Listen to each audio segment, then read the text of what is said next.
Merci, Président. Madame le ministre de l'Intégration africaine et des Affaires étrangères, Monsieur le ministre chargé de l'aménagement du territoire, des collectivités territoriales et de l'urbanisme, Monsieur le secrétaire d'État chargé des Sénégalais de l'extérieur, chers collègues, maa ngi leen di nuyu di rafetlu séance bi nga xam ne lu ñu fi indi mooy autoriser président de la République mu ratifier ñeent accords internationaux notamment dans le domaine bancaire di wax ni rek am na sama collègue bu fi taxawoon sànq non inscrit donc qui a fait quelques amalgames ñu bëggoon ko relever parce que je pense que moo ngi naan dañu renoncer à nos idéaux, dañu renoncer à nos convictions. Et je m'inscris en faux contre ces amalgames-là, parce qu'il a parlé du FMI. Dama laaj fan nañu jël engagement ni dañuy génn FMI, Fonds monétaire international. Donc, parce qu'il dit qu'on est encore plus ancré dans le FMI. Effectivement, le Sénégal a rejoint le FMI depuis le 28 septembre 1963.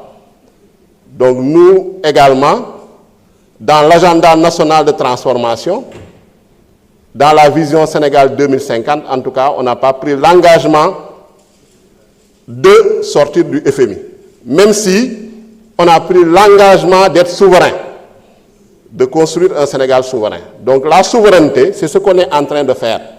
Parce que c'est l'article 95, l'article 96, l'article 97, le titre 9 de la Constitution qui régit la manière dont les accords internationaux doivent être ratifiés, approuvés. Et certains accords internationaux doivent passer par l'Assemblée nationale. C'est nous qui autorisons, en toute souveraineté, le président de la République à ratifier ces engagements internationaux. Donc c'est cela la souveraineté. La souveraineté, ce n'est pas l'autarcie. La souveraineté, ce n'est pas le repli sur soi. La souveraineté, ce n'est pas l'isolationnisme. Il ne faut pas confondre. Je pense que vous faites des amalgames, vous enfoncez des portes ouvertes pour en tirer des conclusions hâtives, fausses, sur la base de postulats erronés.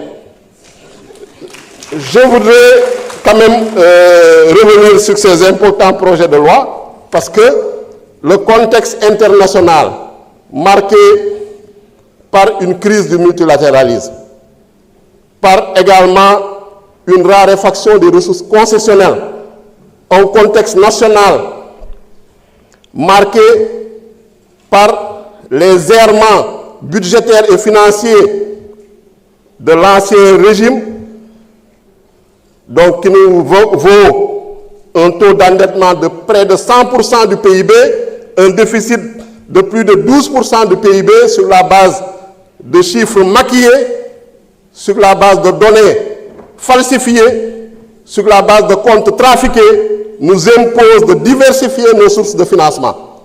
Parce que l'agenda national de transformation, effectivement, et la stratégie nationale de développement 2025-2029 nécessitent des financements.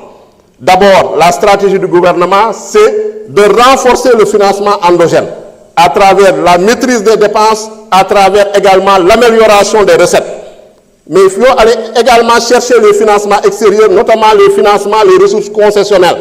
Quand on parle de ressources concessionnelles, ce sont des financements et des prêts qui sont accordés à des conditions plus avantageuses, soit par les taux d'intérêt qui sont plus faibles, soit par des périodes de grâce qui sont plus longues.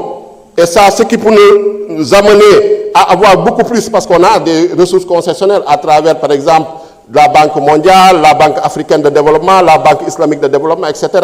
Mais il faut diversifier. Je pense que le gouvernement s'engage à aller dans ce sens. Effectivement, la plupart des projets de loi autorisant en tout cas le président de la République à ratifier les conventions que nous sommes en train d'examiner, certains ont été signés depuis plus de 10 ans, 15 ans sous l'ancien régime.